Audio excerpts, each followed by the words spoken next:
তোমার নাম কি? আমার ইংলিশ নাম রাসেলস ভাইপার সাপ, বাংলা নাম চন্দ্র বোরা বোরা বা উলো বোরা সাপ। তুমি কোথায় বসবাস করো? আমি সাধারণত নিচু ঘাসবন ভূমির, ঝোপ জঙ্গল, উন্মুক্ত বন, জঙ্গল, কৃষি এলাকায় বসবাস করে থাকি।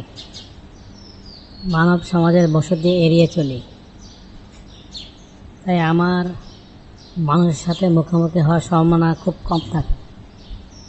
আমি রাসেলস ভাইপার সাপ সাধারণত মাটি রঙের হয়ে থাকে, সহজে মাটির সঙ্গে মিলেমিশে থাকে।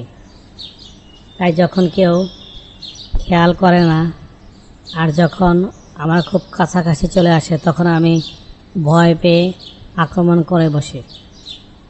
তুমি কি সাঁতার কাটতে পারো? আরে বলো কি, আমি একজন দক্ষ সাঁতারু। আমি বর্তমানে নদীর স্রোত ও বন্যার পানির মাধ্যমে দেশের বিভিন্ন এলাকায় ছড়িয়ে ছিটিয়ে পড়েছি। তোমাকে কিলিং মেশিন বলা হয় কেন?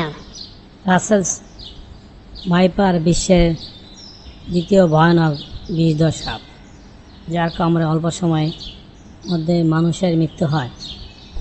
কারণ আমি মানুষকে কামড় দেওয়ার সাথে সাথে আমার বিষ মানুষের রক্তে খুব দ্রুত ছড়িয়ে পড়ে। তাই কামড়ের সাথে সাথে ওঝা বোঝা না ডেকে নিকটস্থ সরকারি হসপিটালে নিয়ে যেতে হবে, তবেই তার প্রাণ রক্ষা হবে। তোমার আক্রমণ হতে বাঁচার জন্য কি কি করণীয়? আমার আক্রমণ হতে বাঁচার জন্য বিভিন্ন রকম উপায় আছে। নাম্বার 1, বুট জুতা অথবা লম্বা ঢিলাঢালা প্যান্ট পরতে হবে।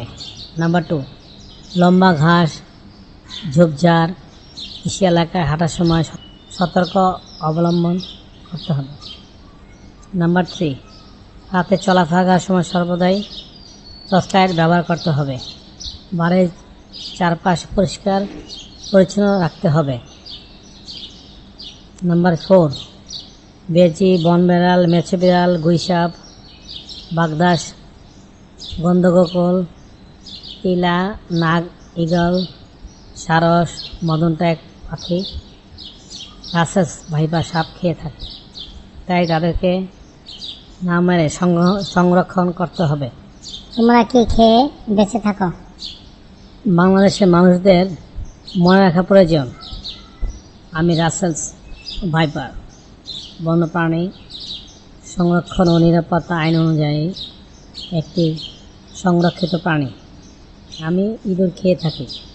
এটি একদিকে যেমন ফসল রক্ষা করে, অন্যদিকে পরিবেশের ভারসাম্য রক্ষা ও জীববৈচিত্র্য সংরক্ষণে গুরুত্ব ভূমিকা পালন করে থাকে। আমার বিষ থেকে অনেক জীবন রক্ষাকারী ওষুধও প্রস্তুত করা হয়। বাংলাদেশের আইনে সাপ মারা আইনত দণ্ডনীয় অপরাধ, তাই সাপ মারা থেকে বিরত থাকুন। রাসেলস ভাইপার সাপ, তোমাকে অনেক ধন্যবাদ, কারণ তোমার সম্পর্কে অনেক অজানা তথ্য পেলাম। ওকে, ভালো থাকো, বাই বাই।